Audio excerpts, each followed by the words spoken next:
അപ്പോൾ ദോശക്കല്ല് ഇതേപോലെ ഇരുമ്പിൻ്റെയൊക്കെ ദോശക്കല്ല് നമ്മൾ ദോശ ചൂടാതെ മാറ്റിയിടുമ്പോഴത്തേനും അതിനകത്ത് ഇരുമ്പിൻ്റെയൊക്കെ ചുവ വരും. അപ്പോൾ ഫസ്റ്റ് നമ്മൾ ഇതേപോലെ കഴുകിയതിന് ശേഷം കുറച്ച് ഉപ്പിട്ടിട്ട് ഇതേപോലെ ഒരു തുണി വെച്ച് ജസ്റ്റ് ഒന്ന് ഇതേപോലെ നാക്കിയിട്ട് ആ ഉപ്പ് കൂടി ഒന്ന് മാറ്റുക.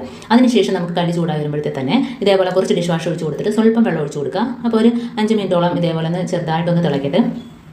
അപ്പോഴത്തേനും ആ ഇരുമ്പിൻ്റെ അംശം എല്ലാം ഉണ്ടെങ്കിൽ ഇളകിപ്പോയിട്ട് നല്ല രീതിയിൽ നമുക്ക് ഇതിനകത്ത് ദോശ ഇട്ടെടുക്കാൻ പറ്റും. അപ്പോൾ നമ്മൾ എത്ര നാൾ ഇതേപോലെ ഉപയോഗിക്കാതെ മാറ്റിയിട്ടാലും നമുക്കിത് ക്ലിയർ ആക്കി എടുക്കാൻ പറ്റും.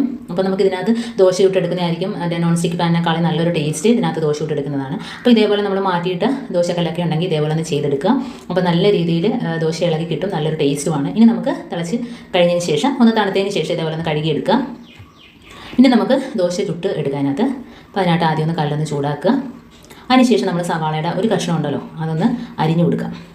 അരിഞ്ഞു കൊടുത്തിട്ട് നമുക്ക് ഈ നല്ലെണ്ണ ഒഴിച്ചിട്ട് ഒന്ന് ജസ്റ്റ് ഒന്ന് തേച്ച് കൊടുക്കാം. അപ്പോൾ സവാള ഇല്ലെങ്കിൽ ഇതേപോലെ എണ്ണ ഒഴിച്ചിട്ടൊന്ന് തേച്ചാലും മതി. ഇപ്പോൾ ഞാൻ ആ നല്ലെണ്ണയാണ് ഒഴിച്ച് കൊടുത്തത്. എന്നിട്ട് നമ്മൾ സവാള ഇതേപോലെ തേച്ച് കൊടുക്കുകയാണെങ്കിൽ നമുക്ക് ദോശ പെട്ടെന്ന് തന്നെ ഈസി ആയിട്ട് ഇളകി കിട്ടും. അപ്പോൾ എത്ര നമ്മൾ ഉപയോഗിക്കാതെ പഴകിയ ദോശക്കല്ലുണ്ടെങ്കിലും ഇരുമ്പിൻ്റെ ദോശക്കല്ലുണ്ടെങ്കിലും ഇതേപോലെ നമുക്ക് മെടുക്കിയെടുക്കാൻ പറ്റും. ഇനി ഞാൻ അതിനകത്ത് ദോശ ഇട്ട് കാണിച്ചു തരാം.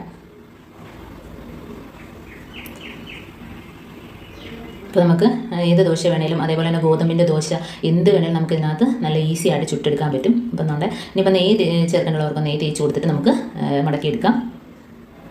ജസ്റ്റ് ഞാനൊന്ന് നെയ്യൊന്ന് തേച്ച് കൊടുക്കുകയാണ്. അപ്പോൾ നല്ല പൂ പോലെ തന്നെ ഇളകി വന്നിട്ടുണ്ട്. അപ്പോൾ ഇതേപോലെയൊക്കെ ഒന്ന് ചെയ്യാത്തവരൊന്ന് ചെയ്ത് നോക്കുക.